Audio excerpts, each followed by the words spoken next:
4 जून को लोकसभा चुनावों के नतीजे आए और नतीजे किसके पक्ष में गए ये तो आपने देखा, लेकिन इसी के साथ यूपी की राजनीति में उठापटक शुरू हो गई।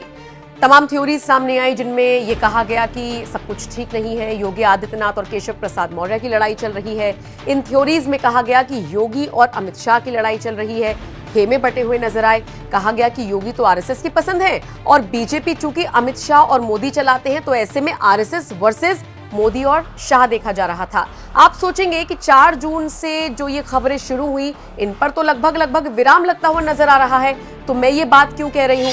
दरअसल एक बार फिर सियासी उठापटक देखने को मिली है यूपी की राजनीति में, और ऐसा इसलिए क्योंकि अमित शाह ने एक बयान दिया जिसको सीधे सीधे योगी से जोड़कर देखा जा रहा है। हालांकि एनएमएफ न्यूज इसकी पुष्टि नहीं करता कि योगी पर तंज था या नहीं, लेकिन इसके जो सियासी मायने हैं वो निकाले जा रहे हैं। और इस पूरे वीडियो को अंत में देखने के बाद आप इस पर क्या राय रखते हैं, हमें कमेंट सेक्शन में जरूर बताइएगा। खबर क्या है जरा वो सुन लीजिए। दरअसल बीजेपी के पदाधिकारियों की एक बैठक हुई, इसमें नड्डा मौजूद रहे, इसमें अमित शाह मौजूद रहे। दिल्ली में शनिवार को ये बैठक हुई और यहां पर अमित शाह ने डंके की चोट पर यह कह दिया कि 35 साल तक बीजेपी को सत्ता से कोई बेदखल नहीं कर पाएगा। यानी 35 साल तक बीजेपी सत्ता में रहेगी, कोई भी 35 साल तक बीजेपी को सत्ता से नहीं हटा सकता। अमित शाह ने कहा संगठन मजबूत है, पार्टी मजबूत है। उन्होंने कहा बीजेपी जहां सत्ता में जाती है वहां से वापस आती नहीं। कांग्रेस पर निशाना साधते हुए उन्होंने कहा कि जहां पर कांग्रेस जाती है वहां फिर आती नहीं। ये जो बैठक हुई ये ऐसे वक्त में हुई जब चुनाव आयोग ने हरियाणा और जम्मू कश्मीर में विधानसभा चुनावों की तारीखों का ऐलान कर दिया है। और सबसे बड़ी बात, इन्हीं चुनावों को लेकर मंथन चल रहा था, लेकिन फिर अमित शाह ने ये बयान दे दिया।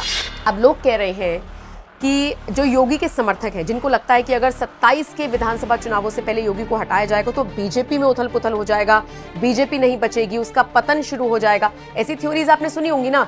उन सारे लोगों को ये करारा जवाब है, योगी को ये करारा जवाब है। जिसको लगता है कि योगी के बल पर बीजेपी चल रही है वो सब कान खोलकर सुन ले, क्योंकि अमित शाह ने कहा है 35 साल तक बीजेपी को सत्ता से कोई नहीं हटा पाएगा। तो ये चर्चा चल रही है और इन थ्योरीज के बेसिस पे योगी और अमित शाह को जोड़कर एक बार फिर से देखा जा रहा है।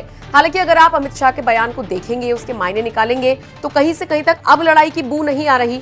लेकिन सोशल मीडिया के इस दौर में लोग अपनी अपनी प्रतिक्रियाएं देते हैं और उन्हीं प्रतिक्रियाओं में ये बात सामने आई है कि योगी के समर्थकों को ये मैसेज दिया गया है, आरएसएस को ये मैसेज दिया गया है कि संगठन भी मजबूत है, आप भी मजबूत हैं और हम भी मजबूत हैं और अगले 35 साल तक सत्ता से बीजेपी को कोई हटा नहीं पाएगा।